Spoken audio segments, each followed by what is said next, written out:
Olá, seja bem-vindo ao programa Frente a Frente aqui na sua TV Mogi News, aqui na sua net digital, especialmente no canal 15 ou no www.tvmoginews.com.br.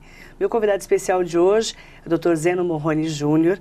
Ele é médico legista, há 33 anos ele é médico, cirurgião geral, inclusive é diretor do ML de Mogi das Cruzes e tem uma história bem grande para contar para a gente sobre a sua trajetória. Inclusive hoje, há algum tempo, ele já está como coordenador do Sejan nos postos de saúde de Mogi. Quero falar de saúde, dessa rede integrada de saúde de Mogi das Cruzes, é claro, falarmos dos assuntos da vida dele como médico aqui na cidade. Aliás, tem uma história de vida bem bacana. Dr. Zeno, é um prazer recebê-lo aqui na TV Mogi News. Prazer é meu, Marilei, estar aqui com você. O seu convite é irrecusável. Obrigada pela entrevista e já vou perguntando. Você tem 33 anos de medicina, Dr. Zeno, um mogiano que escolheu a medicina e acabou aí ocupando muitos cargos importantes em Mogi nos últimos anos, E a gente sabe que como cirurgião geral, depois como médico legista. Conta um pouquinho dessa trajetória, desse mogiano que nasceu há 57 anos aqui na cidade. Bem, a gente como mogiano, eu saí simplesmente para fazer a faculdade. Estudei em Bragança Paulista. Quando eu terminei a faculdade, estava quase aceitando o convite do Dr. Homero Gomes, que construiu o Hospital Santana, de trabalhar com ele lá em Belo Horizonte. Aí houve uma reviravolta na história e eu acabei ficando aqui em Mogi. Fiquei com o pessoal da Santa Casa, da cirurgia geral. Nós ficamos aqui trabalhando na Mãe Pobre, hospital doce, que a gente tem muita saudade, e que a gente trabalhava desde o primeiro ano da faculdade, como auxiliar de cirurgia. Aí nós ficamos em Mogi, acabamos crescendo aqui e tive a oportunidade e, assim, o prazer de ser convidado pelo Dr. Vilmes Teixeira para trabalhar na Suzano Papel e Celulose, e daí foi. Você vai fazer exame para médico legista, você vai dar aula de medicina legal comigo, e a gente acabou sendo médico legista, dando aula de medicina legal, e as coisas foram acontecendo. E da cirurgia geral para o médico legista, não é uma passagem muito grande assim? Olha, eu fiz cirurgia geral, um estágio de cirurgia geral, porque eu sempre gostei muito de cirurgia. E como eu trabalhava na Mãe Pobre, depois de formado, tudo, A Mãe Pobre tinha cirurgia, mas a maior parte das pessoas era parto e cesárea. Isso me fez com que as pessoas que me procuravam no consultório eram aquelas pessoas que eu atendia no hospital. Então, a gente fez obstetrícia durante muito tempo, a gente faz ainda obstetrícia. E a medicina legal foi uma consequência de dar aula de medicina legal, fazer o concurso para médico legista e assumir o IML. Mas antes disso, eu sei que você foi diretor, inclusive, do Luzia de Pinho Melo, naquela fase em que a gente tinha uma saúde que começava a ser mais estruturada regionalmente, não era, doutor? O Hospital Luzia de Pinho Melo, isso foi depois de eu ingressar na medicina legal, o Hospital Luzia de Pinho Melo estava abandonado, porque ele foi iniciado pela universidade, estava abandonado. Um grupo benemérito de médicos excelentes, que se eu for citar eu vou esquecer de alguém, mas encabeçados pelo Dr. Olavo, pelo Dr. Capri, fizeram com que aquilo renascesse e o Estado acabou assumindo, e hoje é um hospital que é referência regional. Agora, quando a gente fala em medicina legal, desses anos todos da sua carreira, como que foi essa trajetória de chegar até no IML de Mogi das Cruzes como diretor do IML, que é um cargo que a gente sabe que é de uma responsabilidade muito grande, Eu comecei, como eu disse, em 84 no IML. No IML eu tenho 28 anos. Nossa. Então, a gente começa como médico e aí o Dr. Vilmes aposentou, o Dr. José de Alencar assumiu, o Dr. José de Alencar aposentou e o Zeno assumiu. Então, a direção foi exatamente uma sequência dos profissionais que estavam ali trabalhando. Hoje, nós estamos em 4 médicos ativos, sendo que 3 são de São Paulo e só eu que sou daqui de Mogi. Por que é tão difícil o médico legista, doutor? Ninguém quer fazer? Ninguém quer lidar com morto? Olha, todo mundo acha que o médico legista lida com morto. Nossas perícias no cadáver são menos de 10%. a maior parte são exames de corpo de delito, são exames sexuais, em crimes sexuais, e documental muitas vezes. Então, o cadáver é muito pouco. Apesar de ser tão pouco, a gente nunca acostuma com eles, né? Mas, infelizmente, é uma coisa que a gente tem que fazer. Mas como é que fica hoje o Instituto Médico Legal? Hoje, vocês atendem regionalmente? Como é que é a estrutura que você tem hoje? Eu tenho 4 médicos, eu e mais 3 médicos ativos, e nós atendemos Salesópolis, Biritiba, Guararema e Mogi. Essa é a nossa região. Você consegue manter o EML funcionando normalmente? Como é que está essa estrutura hoje? O ideal, pela nossa capacidade, seriam pelo menos 5 médicos. Nós temos 4, mas a gente está tocando absolutamente sem problema algum. Agora, doutor Zeno, você falou, a gente lida pouco com o cadáver, né? Mas é complicado você lidar com a morte, não é? Nós, do lado ocidental do mundo, nós não estamos acostumados com morte. Mas você sabe que é por intermédio da morte que se valoriza a vida? Será, doutor? Me conta. Veja, quando você chega, tem um cadáver, esse cadáver pode ser branco, pode ser negro, pode ser homem, mulher, rico, pobre, indigente. Ele está ali do mesmo jeito para ser examinado. Então, isso é a maior prova de que todos nós somos iguais. Que a gente não é nada, né, doutor? Absolutamente nada. Nada. Se não tiver o sopro de Deus ali no meio, sendo que iguais, nós somos? Sendo iguais, a gente tem que valorizar a vida. Porque ali é como se fosse uma roupa que nós utilizamos durante muito tempo ou durante algum tempo. E ficou o corpo lá. E ficou ali. Você já acostumou? Não. Nem você, com tantos anos de carreira, não acostumou lidar com o morto? Não. Como é que pode, não é, doutor? Imagina a gente que é normal, que não é médico.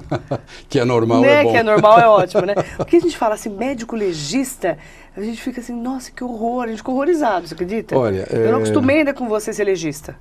Mas é uma parte da medicina muito importante. Eu sei. É uma parte da medicina que lida com pessoas, porém as pessoas são enterradas, são inumadas, são sepultadas e o documento fica. E os processos seguem. E o seu documento é que vai seguir. Então o Dr. Wilme sempre falava uma coisa muito importante. Você pode fazer uma péssima necrópsia, mas você tem que fazer um excelente laudo. Interessante, né? Porque quando existem crimes, né, como o caso dessas irmãs de Uchifusa, que abalou Mogi e a região, e foi notícia no Brasil e no mundo inteiro, o legista é um médico imprescindível, né?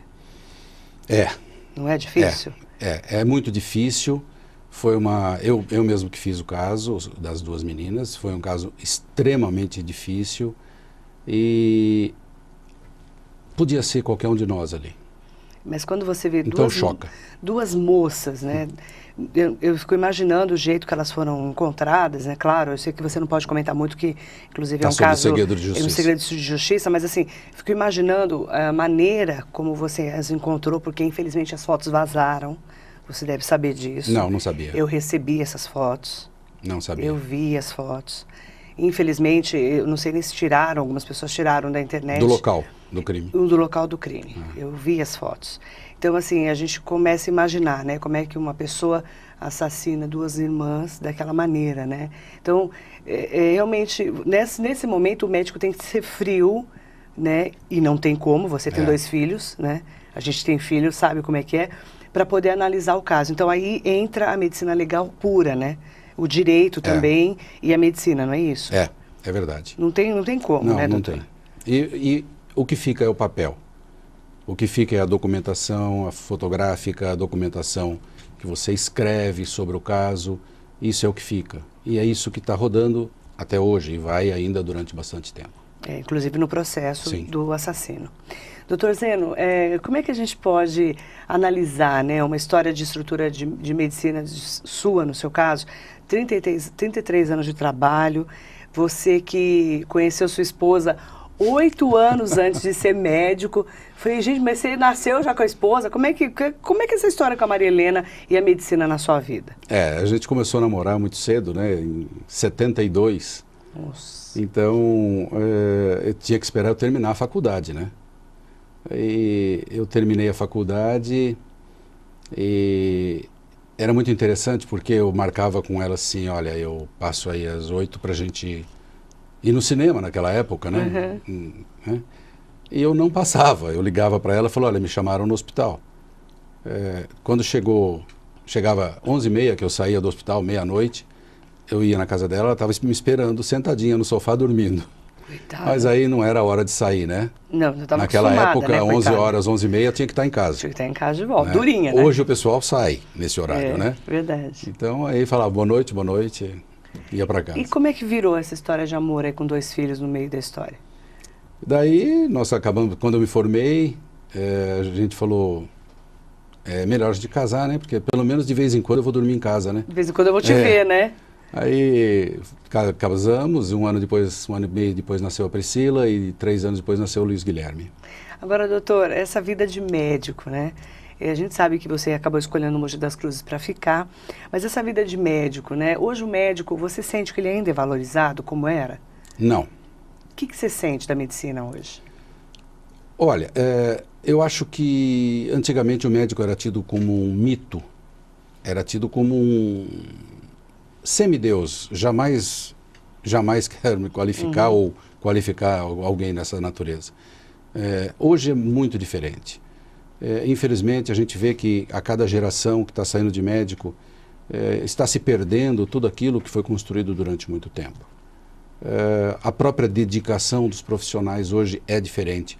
Lógico que não de todos, né? Mas a gente que lida com o médico no dia a dia, com os postos de saúde, com a estrutura hospitalar que a gente conhece, a gente sabe que existe uma diferença muito grande.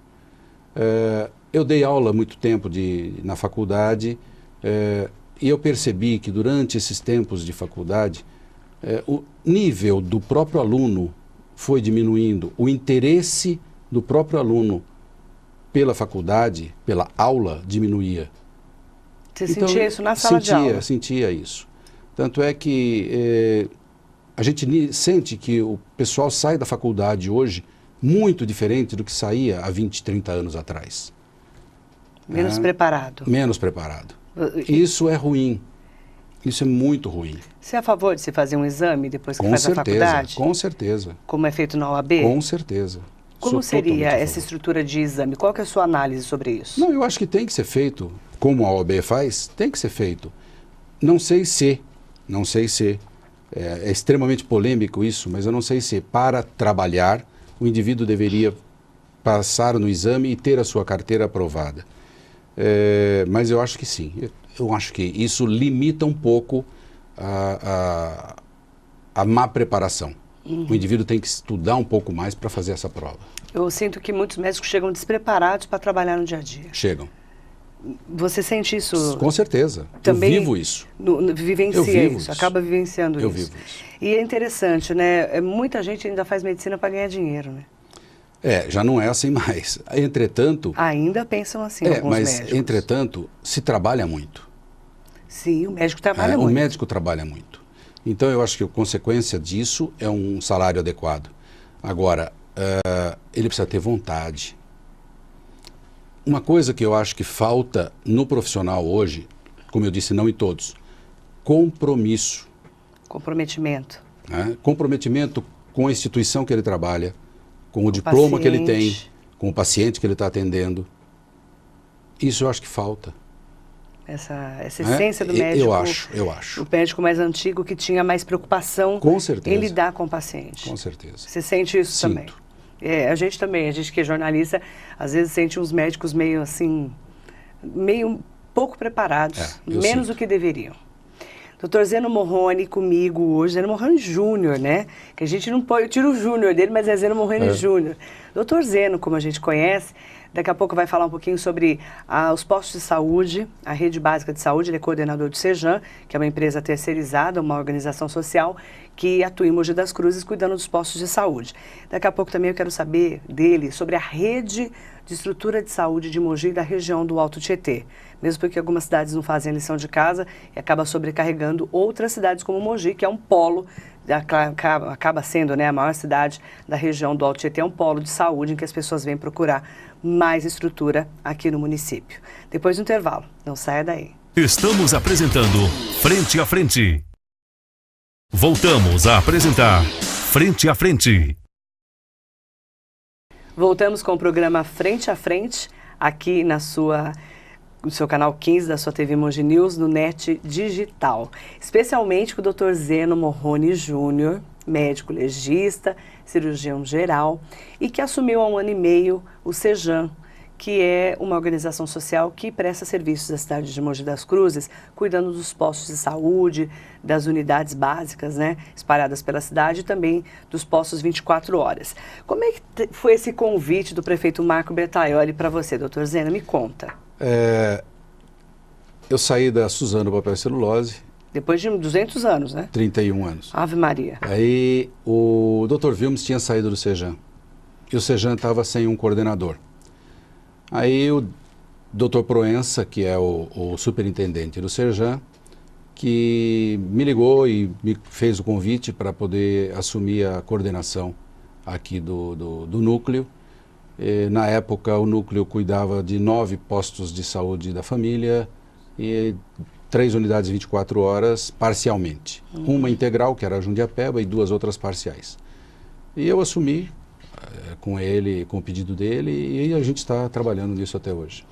E, na verdade, como é que funciona essa ligação do prefeito Marco Bertaioli com o Sejan? A gente sabe que foi feita uma licitação, uma empresa ganhou, mas tem que ter essa integração, não tem? Tem. Não propriamente com o prefeito, né? O prefeito solicitou que fosse feita a licitação, essa organização social e outras entraram na licitação, o Sejan assumiu, e existe e é necessário, é importantíssimo a integração, né, entre a Secretaria de Saúde com o Sejan. Nós somos prestadores de serviço para a Secretaria. Né? Então, nós temos que fazer o que a Secretaria nos solicita. E como está hoje a rede de saúde que o Sejan administra? Hoje nós temos 11 postos de saúde da família e as 3 unidades 24 horas. Jundiapeba, Jardim Universo e Vila Suíça. Qual a diferença do posto de saúde para o programa de saúde da família? O programa de saúde da família, ele é específico para as regiões mais afastadas da cidade, onde existem os agentes comunitários. Os agentes comunitários são pessoas que moram naquela região e que visitam os pacientes, visitam as pessoas cadastradas e trazem os problemas das pessoas cadastradas para o posto. Acompanham? Acompanham. E o médico do posto acompanha estas pessoas. Existe dia de visita domiciliar do próprio médico, existe dia da enfermeira que vai fazer a visita domiciliar, existe trabalhos que eles fazem no posto de saúde, como por exemplo, terapia ocupacional. Um dia eles fazem origami, por exemplo, no outro dia eles fazem crochê, no outro dia fazem troca de receitas, alguma coisa, para poder unir aquele pessoal daquela região e ter um contato melhor com as famílias. Isso funciona? Funciona bastante. Funciona muito. É uma alternativa boa? Excelente. Por quê? No dia a dia, o que você sente a diferença? Porque as pessoas passam a confiar naquela instituição. E eles passam a ter aquela instituição como um apoio. A única coisa que a população não entende é que não é um pronto atendimento. Se a pessoa tem algum problema e precisa de um atendimento naquele momento, ela não pode procurar esse posto. Então, para ela fica ruim, porque ela tem que ir mais longe, ou seja, mais próximo do centro. Vamos supor que ela esteja em Coquera. Coquera a gente tem um posto lá. Se por um acaso ela fica doente, ela não pode ser atendida ali, porque ali é feito um programa com agendamento. Ela tem que ir até César de Souza ou no Botujuru, que é outro tipo de atendimento. Mas aí tudo é feito com acompanhamento. Tudo com acompanhamento. É interessante porque eu tive mais contato com o programa de saúde da família depois que foi instalado em Mogi das Cruzes. E assim, através do Theo Cussatti, do Dr. Cláudio Miaki, né, quando o Dr. Cláudio ainda não era vereador, agora é vereador, quando ele estava na saúde. E é interessante como eu conversei com alguns agentes de saúde, eles sabem da vida de todo mundo, né? É impressionante, né? Eles são moradores da região. Eles têm que morar para conhecer a região. Exatamente, eles moram naquela região. Se identificam com o morador. Exatamente. Não é isso? Exatamente. Que é a mesma realidade dele, né? Eu senti isso em alguns bairros, por Jardim Aeroporto, ali, né, onde a gente tem vários agentes de saúde que ouvem a rádio metropolitana, que me acompanham e que acabaram me conhecendo. Então, eles, por exemplo, eles conhecem o fulano de tal, que é o vizinho da fulana, que é atendido, que tem pressão alta, que tem diabetes, que tem... Isso ajuda muito no dia a dia do paciente, bastante. Não ajuda? Troca de receitas para medicamentos crônicos, como hipertensão, diabetes, uma série de coisas. Ajuda bastante. E nos postos 24 horas, como é que funciona? É pronto atendimento. Então a pessoa chegou, tem que ser atendida. Tem que ser atendido. Geralmente a pessoa está passando mal. Uma série de coisas. Tem tudo. De dor de garganta, febre, até cortou o pé, arrancou a mão, essas coisas tudo. Tem tudo. E quando o posto... grave, manda para outro lugar. Quando o posto não tem condição de atender, chama a ambulância e leva para referência, que é o Luzia ou a Santa Casa. Por exemplo, parto vai para Santa Casa. Santa Casa. Né? Um acidente mais grave, um tiro, vai para o Luzia de Pinho Melo. Então é mais ou menos isso. Por isso que eu quero entrar nesse assunto da rede, né? Eu conversava com o prefeito Marco Bertolli no último programa do ano passado, durante a Rádio Metropolitana, fazendo um balanço do ano, e ele falava de ser imprescindível ter uma rede de atendimento de saúde, através do Sistema Integrado de Saúde, mais os hospitais e toda essa estrutura para atender a população de Mogi.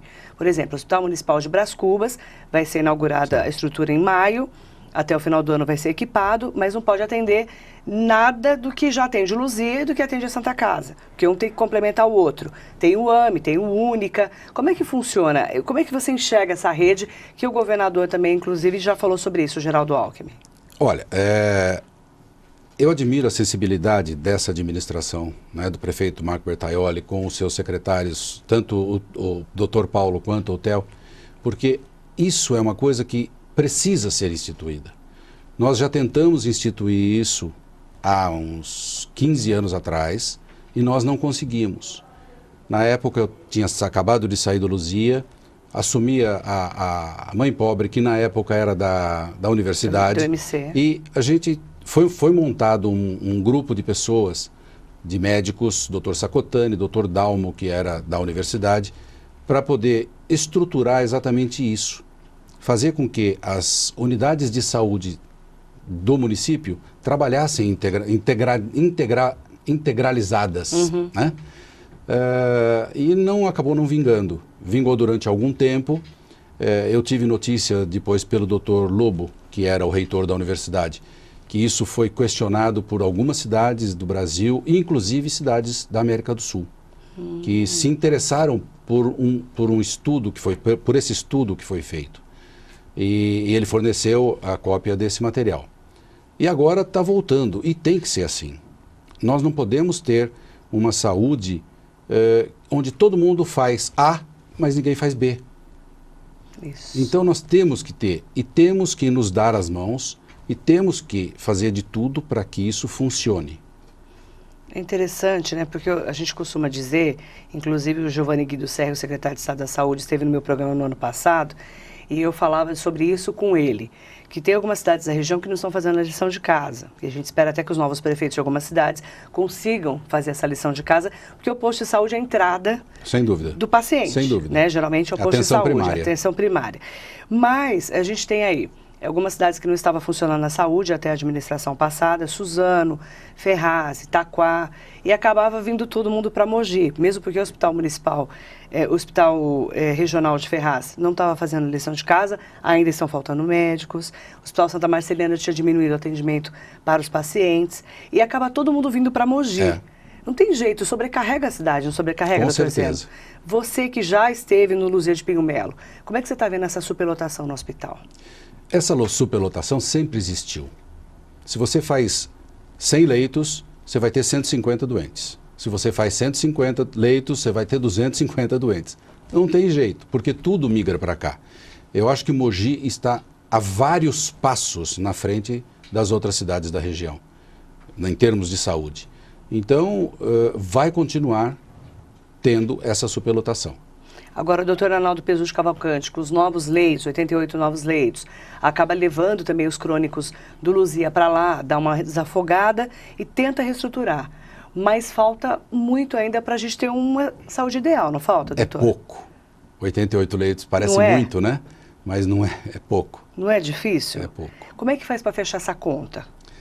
Olha, eu acho que nós temos que ter realmente mais leitos, eu acho que a gente tem que ter uma estrutura hospitalar melhor, né, com mais leitos de UTI, e nós temos que ter um cuidado maior com a saúde, como você disse, na porta de entrada. Né? Nós temos que tentar resolver os problemas antes de chegar no hospital. E como é que faz para humanizar a saúde? Porque ninguém vai no hospital porque está bem, né? Ninguém vai no posto de saúde porque está ótimo. Como é que a gente faz para humanizar esse atendimento? É tão difícil, não é? Você chegar a ser bem atendido, porque a gente lida com o ser humano. Como é que faz? Lidar com o ser humano é uma das coisas mais difíceis que não tem. é, doutor? E quando a gente tem algum funcionário que destoa da equipe, a gente tem que tentar resolver da melhor forma possível. Como se fosse uma laranja podre. A gente não pode deixar contaminar os outros. A humanização da saúde é uma coisa extremamente importante, mas extremamente difícil, porque são pessoas.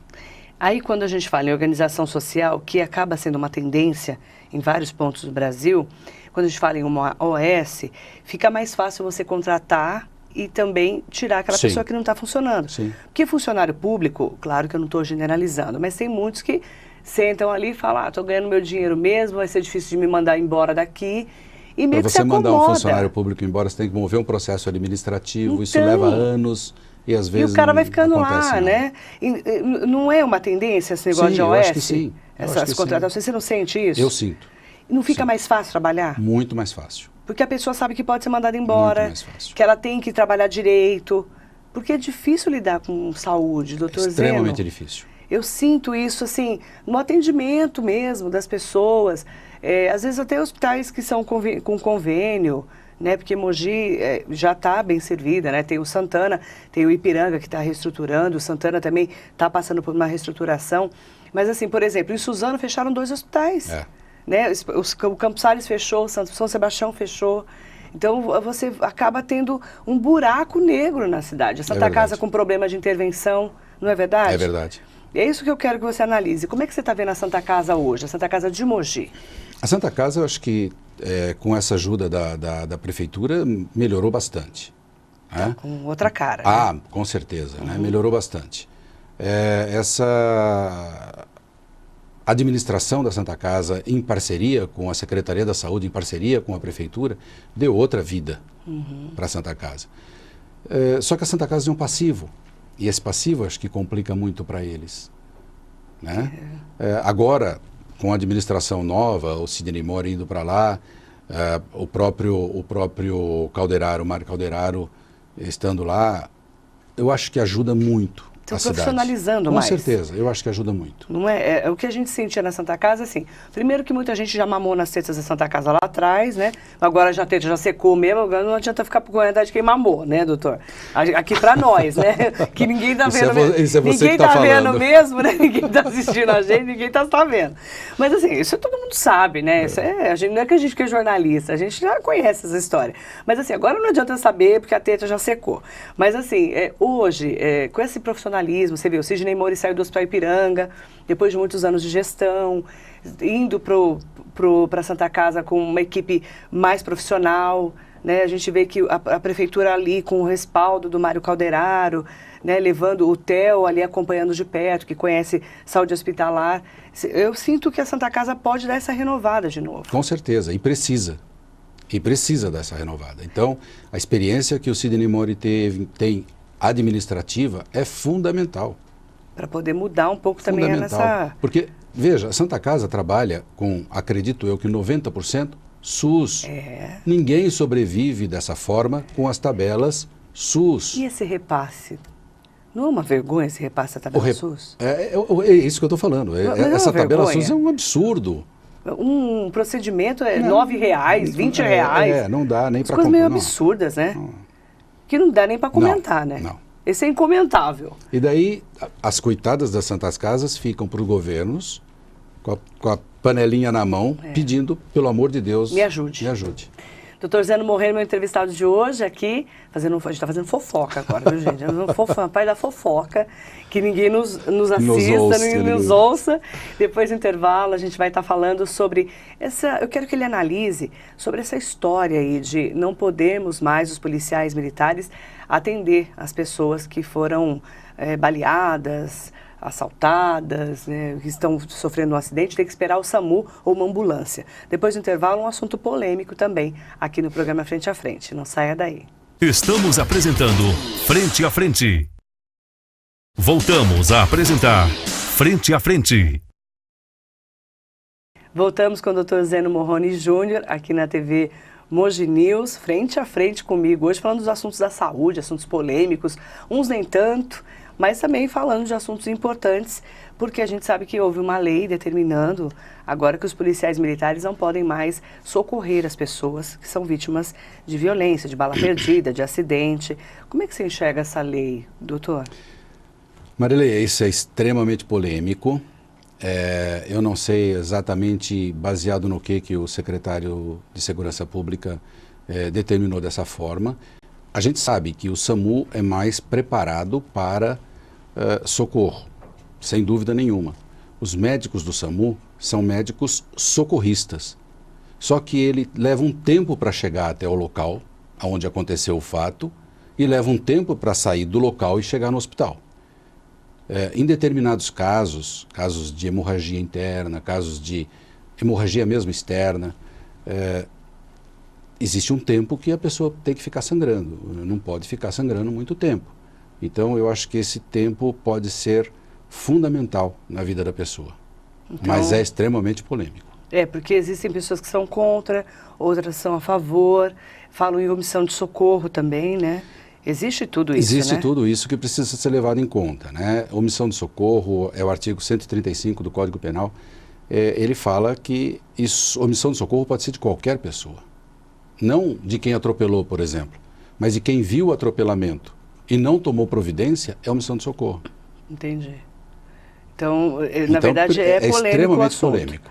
E muita gente andou fazendo críticas à lei, outras defendendo a lei, até por causa desse caso dos policiais militares, né, dessa violência toda que acabou acontecendo em São Paulo. Então, na verdade, é um assunto polêmico. Muito polêmico. A gente, com certeza, é um assunto para a gente tratar aí dos horas debates e horas. da Rádio Metropolitana. E com juristas e com advogados. Lá nos Meninos da Marilei, com o Dr. Paulo Passo, o Dr. Dirceu do Vale. Eu acho que vale a pena. Né, vale a pena entrar nessa seara. É verdade. Agora, doutor, quando a gente fala em salvar vidas, né?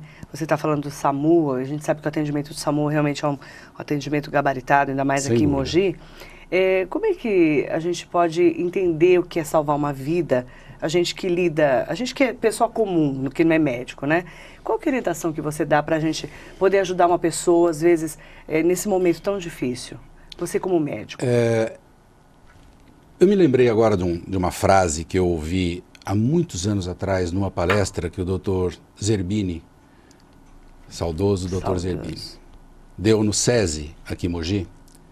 Ele falou assim: um médico estuda tanto a vida inteira para salvar 1, 2, 3, 4 vidas durante a vida dele. E um político com uma assinatura que não estudou nada, ele salva milhões. E é verdade. Nós temos que falar em saúde desde o saneamento básico, desde a água encanada, desde o tratamento de esgoto, até o hospital. Tudo amplo. Isso é amplo demais. Você falar em saúde hoje, né? Porque a vida depende de como você foi cuidado na infância, se você teve água potável, se você teve atendimento médico. A vida depende de você.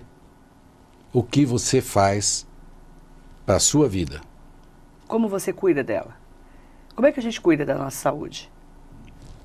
Como é que a gente cuida do nosso corpo hoje? Né? Porque a gente é o que a gente come, a gente é o que bebe, se fuma, se droga. Não é verdade? Exatamente. Não é? As pessoas falam assim, você está inteirão, está com 57 anos, está bem, hein, Zeno? O pessoal não fala. Mas assim, o quanto você se cuida. É verdade. Né? Você tem lazer, você inclusive faz bailes, né? Que é um outro lado seu. Conta um pouquinho desse lado. Ninguém está vendo a gente, doutor, para ficar tranquilo.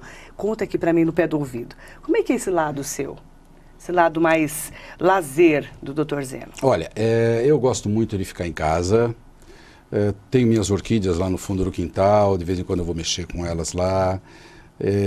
E a gente tem o Clube Náutico, que eu fui criado no Clube Náutico. Né? Uma história, né? Tem história lá. Papai trabalhou muito tempo lá. Então, com essa nova diretoria, eles me convidaram para fazer alguma coisa na parte social. E a gente tem feito, tem divulgado um pouco mais o clube e mais, tem aproveitado o clube, né? Coisa que já não se fazia há muito tempo. Fazia tempo, né? Então é gostoso porque a gente encontra os amigos, a gente janta junto, a gente se diverte, é todo mundo conhecido, é uma maravilha, é uma delícia. E como é que é esse baile que todo mundo fala? Que fala, você tem que ir no tal do baile do Zeno. Eu falei, menina, você me convidou, inclusive, eu estava com o nenê novinho, tô com o nenê novinha. Olha, é um jantar dançante que normalmente nós fazemos a cada 2 meses, mais ou menos, e nesse jantar dançante tem uma boa comida, tem um bom local, tem boas companhias, porque as pessoas são todas conhecidas, e a gente se diverte. Gente bacana. Ah, com certeza. Esse é o seu lado hobby aí, né? do lado, não é médico, é só o cara bacana que junta o pessoal.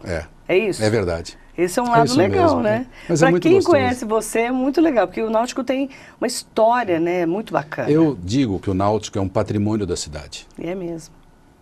Você quer, o dia que foi inaugurado o terminal rodoviário aqui na NGK, na antiga NGK, Centro. Eu fiquei emocionado quando eu vi que naquelas grandes fotografias que tinha lá, tinha uma do Coxo.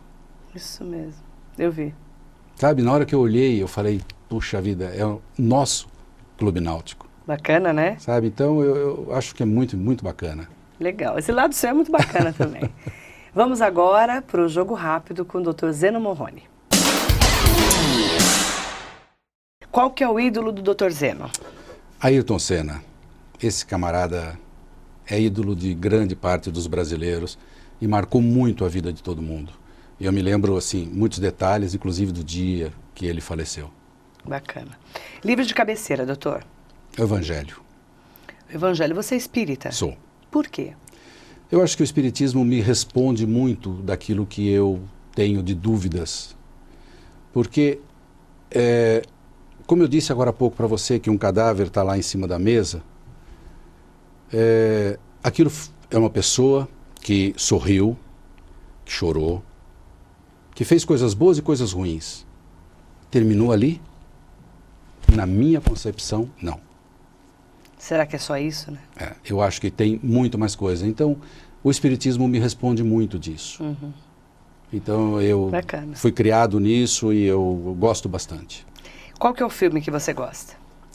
O filme que me marcou foi A Espera de um Milagre. Que é maravilhoso. Maravilhoso. Esse filme, eu já assisti umas 10 vezes, já chorei 11. Nossa, eu chorei que nem um animal. Então... Saí do cinema quando eu assisti com os olhos desse tamanho. Lindo o filme. Lindo. Né? Lindo o filme. Uma frase marcante do Dr. Zeno Morrone. Não é minha.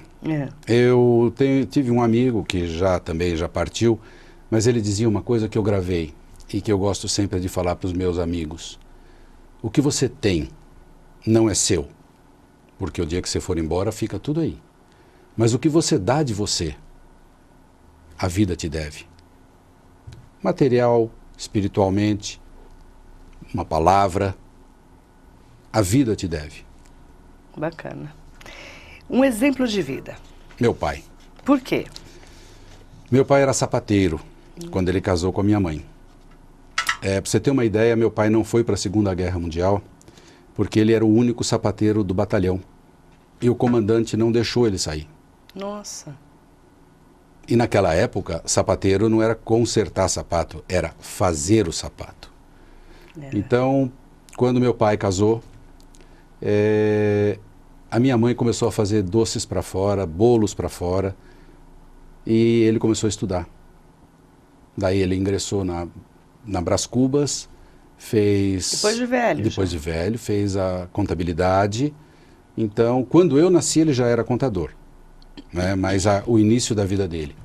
E papai foi um exemplo de trabalho, de honestidade, de pai. O cara. Um hobby. Fotografia. Adoro fotografia. Legal. Cor preferida? Azul. Dia ou noite, doutor Zeno? Dia. Que Luz. Você gosta de luz? Luz, sol. Você faz o que nas horas vagas? Eu cuido das minhas orquídeas e quando as horas vagas são muitas horas, eu procuro viajar. Bacana, né? Porque é raro, né? Pois é, mas Mais de vez raro. em quando dá. Você é bom em quê? Olha, Marilei, eu não sei. Mas aquilo que eu pego para fazer, eu procuro dar o meu melhor. Ah, mas tem alguma coisa que você é bom? Sua mulher fala assim, ai, você é ótimo nisso, amor. Não fala? Não sei dizer para você. Eu vou perguntar pra Maria Helena e vou contar depois. Você é péssimo em quê? Matemática, álgebra. Eu também. Puxa, para Sou mim burra é de tudo. horrível. Você também é meio burrão? Completamente. Eu sou meio burrona também. Lembrança da infância, doutor? Lembrança da infância.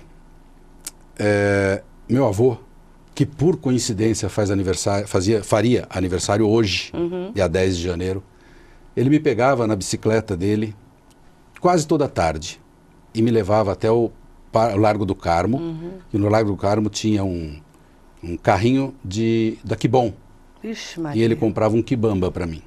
Nossa, que bamba. Quibamba! Tem quantos anos isso? Alguns. Alguns. Poucos anos. Mas poucos era uma anos. delícia. E não, Ficou nunca, aquele gosto? nunca Você ficou com mais. gosto? Fiquei.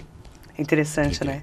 Tem gosto, tem cheiro que marca a vida da gente. Até a embalagem dele eu lembro perfeitamente. Interessante isso, né? E eu era... Menino. Não, era bem criança ainda. Menino. Ele Mais de 50 me anos. levava de bicicleta. Mais de 50 anos. O esporte do Dr. Zeno? Natação. Pratica? Pratiquei durante muito tempo no Náutico e agora estou prestes a retornar. O que você curte na internet? Notícia em primeiro lugar. Já se adaptou bem às redes? Adapto bem. Agora, a primeira coisa que eu vejo quando eu ligo são as notícias. Depois Legal. a gente vai para o Facebook, vai para e-mail. Um lugar que você escolheu. Minha cidade, Mogi das Cruzes. Bacana. Sonho? Sonho cuidar de netos. Você não tem nenhum? Ainda não. Você que seus filhos não estão querendo nada com nada, Ainda pelo não. que eu percebi. Ainda não, mas eu sonho com isso. Legal. O que você não suporta nos outros? Falsidade. Um medo. Você tem medo de alguma coisa? Medo. Doença. Doenças crônicas, onde o indivíduo fica na cama. Mas o médico tem medo de ficar doente? Tem. Meu pai teve 5 derrames, Nossa. 5 AVCs, e ele ficava bastante limitado, Nossa, sabe? horrível, né? É muito ruim. Dependente da pessoa. Sabe, das pessoas. muito ruim, muito ruim. Isso é ruim mesmo. Uma mania? Acordar cedo. Ixi, então estamos ali, ó. Mas você sabe que eu até perguntei, né? Eu liguei para a chefa, falei, escuta, qual é a minha mania? Ela falou, acordar cedo. Mas sabe por quê? Tem uma explicação. Quando A chefe é Maria Helena. eu tinha o sítio. Tem o chicote. Eu tinha o sítio em Biritiba. Eu ia para lá. Domingo de manhã eu acordava cedo e fazia todo mundo acordar. Então todo mundo brigava comigo, me jogava travesseiro, tudo. Não entendeu? acredito. Então você acorda cedo. Que horas você acorda, doutor? 6 horas mais ou menos, 6h15. Eu já estou no ar, já. Eu sei. Eu já acordei faz tempo, 6 horas. Você vê que tem gente que acorda mais cedo que você. Ainda. Não tem... Mas eu só ajudo aqui cedo madruga. Pode ficar tranquilo que eu Mas ajudo. é que às vezes o meu telefone toca às 2 horas da manhã, Eu né? imagino. Então às vezes a gente vai dormir às 4 para levantar às 6. Não tem hora, né? Uma mensagem para os nossos telespectadores, o pessoal da internet que está acompanhando a gente. Não peça para ninguém cuidar da sua saúde. Cuide você. Com aquilo que você pode fazer por você mesmo. Como se fosse aquela plantinha que você plantou, regou, para você colher os frutos. Não pense que saúde é só depois dos 40, 50 anos que vai ser cuidar, não. 40, 50 anos é aquilo que você está colhendo daquilo que você plantou quando jovem. Então, cuide-se. Cuide-se. Gostei. Escolhi uma música bacana, Aquarela, do Toquinho, para fechar o programa. Por quê? O Toquinho é um compositor que expressa muita coisa boa pra gente. E essa música em especial, ela traduz uma infância, sabe, uma sensibilidade muito grande. É linda, dele. né? A música é muito bonita. Lindíssimo.